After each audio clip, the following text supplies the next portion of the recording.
ఆర్లోవ health సిటీలోని rainbow Children's హాస్పిటల్లో national pediatric surgery డేను ఘనంగా నిర్వహించారు. ఈ సందర్భంగా పీడియాట్రిక్ శస్త్రచికిత్సపై వైద్యులు అవగాహన కల్పించారు. సాధారణ ప్రజలతో పాటు రెయిన్బో చిల్డ్రన్స్ హాస్పిటల్లో చికిత్స పొందుతున్న చిన్నారుల తల్లిదండ్రులు పాల్గొన్నారు. కాదు, ఇందుకు చాలా నైపుణ్యం అవసరం. అందులో చిన్నపిల్లలకు శస్త్రచికిత్స చేయాలంటే శిక్షణ పొందిన పీడియాట్రిక్ సర్జన్లు మాత్రమే ఆపరేట్ చేయగలరు. ఈ ఏడాది రెయిన్బో చిల్డ్రన్స్ హాస్పిటల్లో పిల్లల హాస్పిటల్ ఆవశ్యకత గురించి తల్లిదండ్రుల్లోనూ ప్రజల్లోనూ చైతన్యం తీసుకురావడానికి ఈ నేషనల్ పీడియాట్రిక్ సర్జరీ డే ఘనంగా నిర్వహించారు.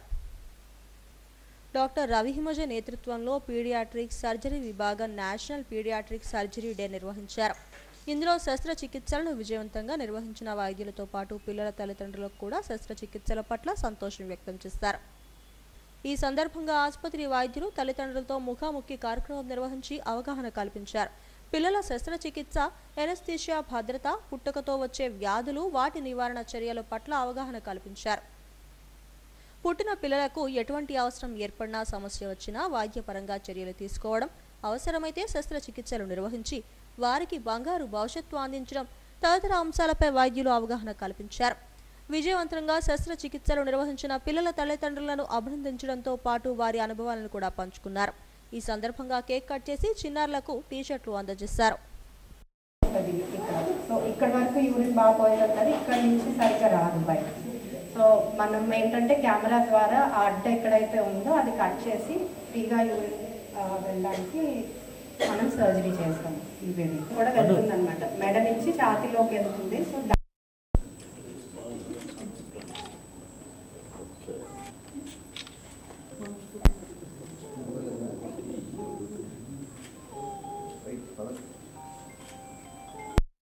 తమ ఆసుపత్రిలో ప్రతి బిడ్డకు అత్యుత్తమ చికిత్స అందుబాటులో ఉంటుందని రెయిన్బో చిల్డ్రన్స్ హాస్పిటల్లో consultant paediatric surgeon doctor Himaja, neonatologist doctor Anveshulu తెలిపారు. తల్లిదండ్రులు తమ పిల్లల సంరక్షణ కోసం తమపై ఉంచిన నమ్మకాన్ని వమ్ము చేయకుండా వారి ఆరోగ్యాన్ని పూర్తి స్థాయిలో కాపాడటమే లక్ష్యంగా పనిచేస్తున్నట్లు తెలిపారు. భవిష్యత్తులో వారికి ఎటువంటి ఇబ్బంది లేకుండా చేయడం చాలా నైపుణ్యంతో కూడుకున్న పని అని వెల్లడించారు.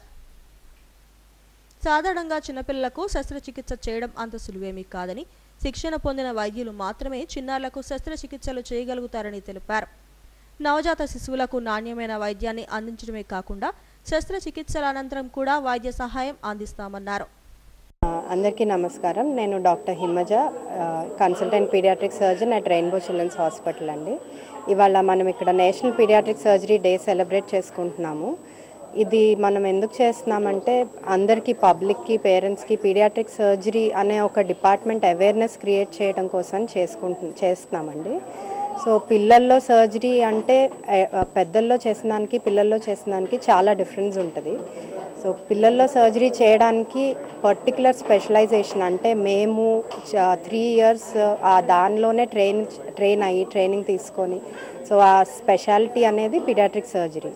సో మేము వాడే పద్ధతులు కానీ విధానం కానీ చాలా డిఫరెంట్గా ఉంటుంది అడల్ట్ సర్జన్స్కి, పీడియాట్రిక్ సర్జన్స్కి. సో ఈ అవేర్నెస్ అందరికీ చెప్పడం కోసమని వాళ్ళు ఈ ప్రోగ్రామ్ చేస్తామండి. Thank you.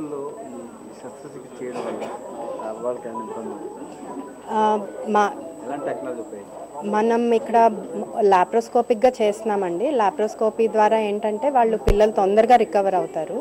మనం పెద్ద సర్జరీస్ కూడా, అంటే ఛాతీలో ప్రాబ్లం ఉన్న సర్జరీస్ కూడా లాప్రోస్కోపిక్గా చేసి 4-5 daysలో పిల్లలు ఇంటికి వెళ్ళిపోయేలాగా మనం చేయగలుగుతున్నాం.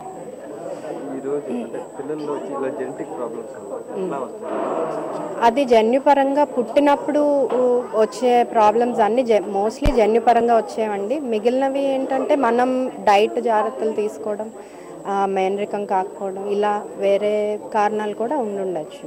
సో మనం ఒకటే అనేది మనం పాయింట్అవుట్ చేయలేము.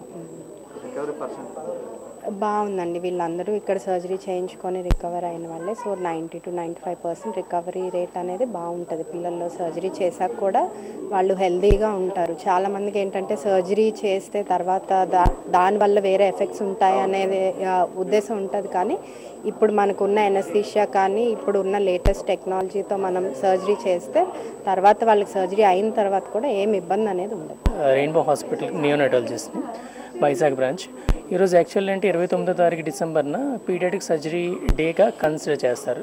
ఇన్ జనరలీ సర్జరీ అంటే అందరికీ తెలుసు, సర్జన్స్ ఉంటారు, ఆపరేషన్ జరుగుతూ ఉంటాయని. కానీ చాలామందికి అవేర్నెస్ లేనిది ఏంటంటే పీడియాట్రిక్ సర్జరీస్కి దానికి ఒక స్పెషాలిటీ బ్రాంచ్ ఉందని, దానికి చేసే సర్జన్స్ డిఫరెంట్గా ఉంటారని. ఎందుకంటే అడల్ట్ సర్జన్స్ అనేవారు పీడియాట్రిక్ సర్జరీ చేయడంలో they are not experts in that. దానికోసం special branch, that is 3 years course, 4 years course, దాని తర్వాత ఫెలోషిప్స్ చేసుకొని they are specialized in paediatrics. పీడియాట్రిక్స్లో కూడా ఇంకా చిన్నగా ఉంటుందంటే నియోనెటల్ బ్రాంచ్ ఉంటుందన్నమాట. నియోనెట్స్ అంటే small babies, even 1000 grams, 500 grams ఈ బేబీస్ని హ్యాండిల్ చేయడం, 50 kgs, 100 kgs అడల్ట్స్ని హ్యాండిల్ చేయడం రెండు ఒకటి కాదు, రెండు కంప్లీట్లీ డిఫరెంట్. సో ఇప్పటికీ మన ఇండియాలో మోస్ట్ ఆఫ్ ద సెంటర్స్లో ఏం జరుగుతూ ఉంటుందంటే సర్జన్ అంటే జనరల్ సర్జనో సమ్ అదర్ సర్జనో చేస్తారో తప్పితే స్పెషలైజ్డ్ సర్జన్ చేయరు. ఎందుకంటే సర్జరీ చేసినప్పుడు దానివల్ల రిస్క్, కాంప్లికేషన్స్ ఉంటాయి. ఏ సర్జరీ చేసినా సరే అవుట్కమ్స్ అనేది ఎలా ఉంటుందని డిసైడ్ అవుతుంది. అది చేసే సర్జన్ మీద, చేసే పోస్ట్ సర్జరీ తర్వాత మేనేజ్మెంట్ మీద డిపెండ్ అవుతుంది. సర్జన్ సర్జరీ చేసి వెళ్ళిపోయినంత మాత్రాన జరగదు, అలా అని చెప్పేసి ప్రాపర్ సర్జన్ సరిగ్గా చేయలేకపోయినా, ఎక్స్పీరియన్స్డ్ సర్జన్ చేయలేకపోయినా జరగదు. So it's always paediatric surgeries అంటే లెస్ దాన్ 18 years ఏ బేబీకైనా సర్జరీ చేసినప్పుడు if there is a facility better to go for the paediatric surgery centre. And post operative care కూడా it is not like that adult anaesthesia ఇచ్చినట్టు పొద్దున్నేసి సాయంత్రం సరికి మొత్తం నుంచి బయటకు వచ్చినట్టుగా ఉండదన్నమాట. యూజువల్లీ ఈ బేబీస్లో ఏంటంటే అనస్థీషియా రిస్క్ కాంప్లికేషన్స్ ఏంటంటే సర్జరీ అప్పుడు వెంటిలేషన్ మీదకి వెళ్ళడము, సర్జరీ తర్వాత బ్రీతింగ్ సరిగ్గా ఇనిషియేట్ చేయలేకపోవడం, పెయిన్ మేనేజ్మెంట్లో ప్రాబ్లం కానీ అయితే బేబీ సర్జరీ బాగా జరిగినా సరే ప్రాణాలకు కోల్పోయే ప్రమాదం ఉంటుంది. కాబట్టి పోస్ట్ సర్జరీ తర్వాత ఇంటెన్సివ్ కేర్ అనేది నియోనేటల్ బేబీస్ అయితే నియోనేటల్ సెంటర్లోని, లేదనంటే పీడియాట్రిక్ ఇంటెన్సివ్ కేర్, అది పీడియాట్రిక్ ఏజ్ గ్రూప్ అంటే 1 నెల రోజులు దాటిపోతే దాన్ని నియోనేట్ కాదు అని అంటాం, లెస్ దాన్ 1 month నియోనేట్ అంటాం అనమాట. ఇద్దరిలోని డిఫరెంట్గా ఉంటుంది మేనేజ్మెంట్. సో ఆ పోస్ట్ ఆపరేటివ్ ఐసీయూ కేర్ ఉన్న హాస్పిటల్స్లో మాత్రమే చేసుకోవాలి. And surgery should be done by the surgeon, then only you will get a good results. Normally outcomes పీడియాట్రిక్స్లో చాలా బాగుంటాయి, ఎందుకంటే అది గ్రోయింగ్ ఏజ్ అనమాట, వాళ్ళ గ్రోత్ ఎక్కువగా ఉంటుంది. ఓన్లీ థింగ్ ఏంటంటే ద వే ఆఫ్ మేనేజ్మెంట్ బట్టి వాళ్ళ అవుట్కమ్స్ ఉంటాయి. అడల్ట్స్లో సర్జరీ చేస్తే సేమ్ గుండెకి సంబంధించిన సర్జరీ చేస్తే అవుట్కమ్స్ 50-50 ఉంటాయి. అదే కానీ పిల్లల్లో చేస్తే outcomes depends on the surgery but even 100% కూడా ఉంటుంది. But how you're giving a chance అనేది. ఇన్ జనరల్ పిల్లల్లో సర్జరీ ఏ రకమైన సర్జరీలు ఎక్కువ అవసరం పడుతూ ఉంటాయంటే అడల్ట్స్లో అయితే రోడ్ ట్రాఫిక్ యాక్సిడెంట్స్ అని, లేదంటే న్యూరో సర్జరీలు అని, గ్యాస్ట్రో సర్జరీ అని ఉంటాయి. యూజువల్లీ పీడియాట్రిక్ ఏజ్ గ్రూప్లో ఏంటంటే పుట్టుకతో సంబంధించిన అంటే పుట్టుకతో గుండెలో అయిన ఇబ్బంది ఉండడం కానీ, లేదంటే పొట్ట సరిగ్గా పూర్తిగా ఫామ్ అవ్వకపోవడం, కంజనైటల్ ప్రాబ్లమ్స్ అంటారనమాట. యాంటీనేటల్లీ స్కాన్లో కొన్నిసార్లు పికప్ అవుతుంది, కొన్నిసార్లు పికప్ అయ్యేసరికి లేట్ అయిపోతుంది అనమాట. బేబీ డెలివరీ చేయాల్సిన అవసరం వస్తుంది. కొన్ని లైఫ్కి కంపాటబుల్ కానివి అయితే ముందే స్కాన్లో డిటెక్ట్ చేసి దానికి యాక్షన్ తీసుకుంటాం. ఊపిరితిత్తుల వ్యాధితో బాధపడుతున్న తన కుమారుడికి రెయిన్బో చిల్డ్రన్స్ హాస్పిటల్లోనే మెరుగైన వైద్యం అందించారని తండ్రి నారాయణరావు సంతోషం వ్యక్తం చేశారు. ఎన్నో ఆసుపత్రులు తిరిగినప్పటికీ సమస్య పరిష్కారం కాలేదని, నిపుణులైన వైద్యులు ఉండటం వల్ల తన కుమారుడు ఆరోగ్యంగా ఉన్నాడని తెలిపారు. నా పేరు నారాయణరావు అండి. బాబు పేరు ఈశాన్ కార్తికేయ. యాక్చువల్గా బాబుకి లంగ్స్లో చాలా ఇన్ఫెక్షన్ వచ్చింది. దగ్గర గాజువాకలో అవి 2-3 హాస్పిటల్ తిప్పాం కానీ ఎక్కడ క్యూర్ అవ్వలేదు. కేజీహెచ్ కూడా తీసుకెళ్ళాం. యాక్చువల్గా బాబు ఇంకా అయితే చనిపోతాడు అనుకున్నాం. అటువంటి టైంలో లాస్ట్ మూమెంట్లో ఈ హాస్పిటల్ తీసుకొచ్చిన తర్వాత వితిన్ అవర్స్లో ప్రాబ్లం రెక్టిఫై చేశారు. ప్రజెంట్ అయితే ఆపరేషన్ చేశారు, ఇప్పుడు అయితే బాగానే ఉందండి, నో ప్రాబ్లం. ఈ కార్యక్రమంలో consultant paediatricians doctor Shashwat Mahanti, doctor Yashwant Reddy, doctor Vishal J Kole, doctor Bala Srilatha తదితరులు పాల్గొన్నారు.